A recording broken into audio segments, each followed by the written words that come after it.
বিষয়। শ্যামা প্রসাদ বলে আমার আরেকটা প্রোগ্রাম আছে, সেখানে আমার যেতে হবে। আমরা ডক্টর শ্যামাপ্রসাদ মুখার্জি সম্পর্কে আমাদের ছোটবেলার থেকে আমরা জানতাম, পড়বার জন্য পড়েছি, কিন্তু এটাকে যে আরো বেশি করে ফিল করার যে বিষয়, সেটা আমাদের মধ্যে কিন্তু তখন ছিল না। If I am not wrong, I don't know about others, যে ওনাকে আরো বেশি করে জানা, অর্থাৎ এমন একটা ব্যবস্থা ছিল তৎকালীন সময় যে পড়ার জন্য পড়ো, বেশি কিছু জানতে হবে না, এইরকম মানে ইতিহাসের পাতায় সেইভাবে ওনাকে না মুদ্রিত করা হয়েছে, না আমরা পড়তে পেরেছি।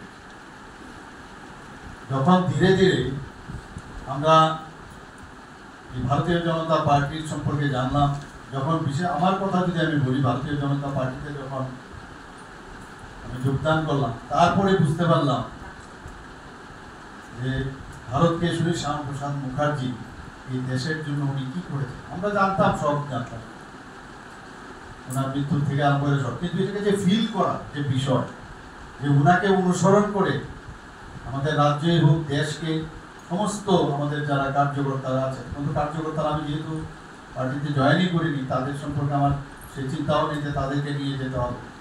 সামাজিকভাবে যতটুকু আমরা জানতাম, বুঝতাম, সেভাবে সামাজিক জীব হিসাবে কাজ করেছি। তো পার্টিতে যোগদান করার পর তখন বুঝলাম যে ডক্টর শ্যামাপ্রসাদ মুখার্জি আজকের দিনেও প্রাসঙ্গিক। আমাদের পণ্ডিত দীনদয়ালজির সম্পর্কেও আজকেও আমরা যে কোনো কাজ আমরা করতে চাই, ওনার যেসব জিনিস আমাদের সামনে উনি রেখে গেছেন, যে দলিল উনি আমাদের সামনে রেখেছেন, কত প্রাসঙ্গিক। এবং ধীরে ধীরে যখন আরো কাজের বিভিন্ন দায়িত্ব পেতে লাগলাম, তখন বুঝলাম যে আমাদের বর্তমান প্রধানমন্ত্রী আদরণীয় আমাদের মোদীজি, উনি কিভাবে এখনো পণ্ডিত দীনদয়ালজি হোক, ডক্টর শ্যামাপ্রসাদ মুখার্জি হোক, ওনাদের যে চিন্তা ভাবনা, সেইগুলোই কিন্তু ইমপ্লিমেন্টেশন হচ্ছে। আমরাও কিন্তু সেই দিশায় আমরাও চেষ্টা করি যে ওনারা যেসব আমাদের জন্য রেখে গেছেন, যে ট্রেজার আমি বলবো আমাদের জন্য রেখে গেছেন, সেগুলো ইমপ্লিমেন্ট করার চেষ্টা করি। আজকে ওনাকে আমরা যখনই শ্যামাপ্রসাদ মুখার্জির কথা বলা হয়, তখনই মনে হয় যে একজন লিজেন্ড কিভাবে এত বড় একটা ফ্যামিলির সুসন্তান ছিলেন, চতুর্থ সন্তান ছিলেন বাংলা টাইগারের, আমরা জানি যে ওনার সন্তান। তো সেই জায়গায় এটাকে ছেড়ে দেশ মাতৃকার জন্য, দেশের অখণ্ডতার জন্য উনি কি বললেন, এক দেশে দুটো বিধান, দুটো প্রধান, আর দুটো প্রধান পতাকা হতে পারে। এই যে বিষয়, আমরা কিন্তু তখন এই বরিষ্ঠ একটা যে সিদ্ধান্ত নিয়ে যেভাবে দেশের জন্য উনি তার বলিদান দিয়েছেন, এখানে আলোচনা হয়েছে। ওনাকে বারবার বলা হয়েছে স্ট্রেপ্টোমাইসিন ইনজেকশন যাতে না দেওয়া হয়, তারপরেও ওনাকে স্ট্রেপ্টোমাইসিন ইনজেকশন দেওয়া হয়েছে, যে কারণে ওনার মৃত্যু হতে বাধ্য হয়েছে। আমরা এইসব বিষয়ে আমরা জানি সবাই, এবং সব প্ল্যান, সবই প্ল্যান। এখান থেকে যখন উনি জম্মু কাশ্মীরে যখন প্রবেশ করে, তাকে অ্যারেস্ট করা হয় এবং এমন এক জায়গায় রাখা হয়েছে, একটা অস্বাস্থ্যকর পরিবেশ, সেখানে ওনাকে রাখা হয়েছে এবং সব প্ল্যান করে এগুলো করা হয়েছে, সবাই জানে। তো আজকের এই ওনার এই জন্মদিনে ওনার প্রতি আমাদের শ্রদ্ধা নিবেদন করা উচিত সবাই মিলে, এবং ওনাকে শুধু আজকের দিন না, আমরা সব সময় যাতে ওনার যে চিন্তা ভাবনা, সেগুলো নিয়ে আমরা আমাদের মাঝে মাঝে আমাদের কার্যকর্তাদের এই বিষয়গুলো নিয়ে কিন্তু বারবার এই ধরনের নিজের ব্যক্তিত্বের সম্পর্কে বলা হয়, তবেই আমরা কিন্তু একসাথে আমরা থাকতে পারি। আমরা দেশের জন্য, প্রথম দেশ মাতৃকার জন্য আমরা, তারপর আমাদের পার্টির জন্য, তারপর নিজের জন্য। এই যে বিষয়, সেগুলো আমাদের ডক্টর শ্যামাপ্রসাদ মুখার্জি, পণ্ডিত দীনদয়ালজি, সেগুলো আমাদের বলেছে। আজকে আমাদের প্রধানমন্ত্রীজি যেভাবে কাজ করছেন, সত্যিই আমরা ভাগ্যবান এইরকম একজন প্রধানমন্ত্রী আমরা পেয়েছি। দেশের ডেভেলপমেন্ট একদিকে, দেশের ইনফ্রাস্ট্রাকচার ডেভেলপমেন্ট থেকে আরম্ভ করে আজকে এডুকেশনই হোক, এগ্রিকালচারই হোক, খেলাধুলার বিষয়ে হোক। কিছুদিন আগেও দেখেছেন যে T20-তে জয়ী হওয়ার পর সমস্ত টিমের সাথে উনি যেভাবে মিলেমিশে একটা আনন্দ উৎসবের মেজাজ আমরা দেখেছি, সবাইকে নিয়ে যে চলা, সেই মানসিকতা আমরা দেখছি। আজকে সমস্ত পৃথিবী ভারতবর্ষের দিকে তাকিয়ে আছে, মোদিজিকে দেখছে। কত রকমের কথা হয়েছিল যে এইবার রুগী চলে যাবে, মোদিজি জিতবে না। আর সেই জায়গার মধ্যে চারটিখানের কথা নয়, ভারতীয় জনতা পার্টি 240টা আসন পেয়েছে। চারটিখানের কথা নয়, আমাদের এই কেন আজকে প্রধানমন্ত্রীজিকে সামনে রেখে ভারতীয় জনতা পার্টির প্রতি মানুষের বিশ্বাস আছে বলে বারবার আমাদের 2018 তো হয়েছে, 2023-এ এরপরে 4বার আমাদের 4টি আসনে আমাদের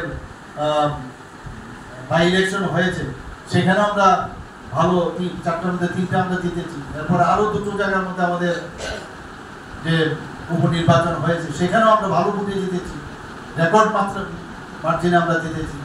আর এইবার আমাদের 2টো যে নির্বাচন হলো লোকসভা আমাদের এই সিটে, সেখানেও আপনারা জানেন রেকর্ড আমরা মার্জিনে আমরা জিতেছি। শুধু তাই নয়, সেখানেও উপনির্বাচন যেটা হলো রামনগর, সেখানেও আমরা প্রায় 75 থেকে 76% ভোট আমরা জিতেছি। এই যে নির্বাচন, এটা কিন্তু ইম্পর্টেন্ট না, ইম্পর্টেন্ট হচ্ছে মানুষ আমাদের উপর, আমাদের যে চিন্তা ভাবনা তার উপর বিশ্বাস আছে কিনা, মোদিজির যে চিন্তা ভাবনা তার উপর বিশ্বাস আছে কিনা, সেই কারণেই সেটা সম্ভব হয়েছে। আমরা যখন বাইরে যাই, দিল্লিতে যখন যাই, তখন আমরা দেখেছি প্রধানমন্ত্রীজি নিজে, ওনাকে আমি সম্বর্ধনা দিচ্ছি, উনি বলছেন যে আরে আপকো বাধাই হো। কেন? এত ভোটে আপনারা জিতেছেন, আমাদের এত ভালো রেজাল্ট আপনারা করবেন, এটা আমাদের জন্য গর্বের বিষয়। এবং আমরা কাজের মাধ্যমেই কিন্তু মানুষের সাথে আমরা থাকতে চাই। কাজ না করে ওই একটা বিহারে প্রায় এসে একটা কথা বলে হিন্দিতে ডায়লগ, কাম মত করো কাম কা ফিকর করো और उसका खूब जिक्र करो लेकिन काम मत करो। তো এই যে সব চোরের যে দল এখন সব একসাথে হয়েছে, এরা সব মিলে একটা সিন্ডিকেট তৈরি করেছে, নাম দিয়েছে ইন্ডিজোট। ইন্ডিজোটের অবস্থা তো কি, দেশকে খোকলা বানানোর জন্য আমাদের মাননীয় সভাপতি বলেছেন যে দাদু যা বলেছে নাতিও এখন একই কথা বলছেন।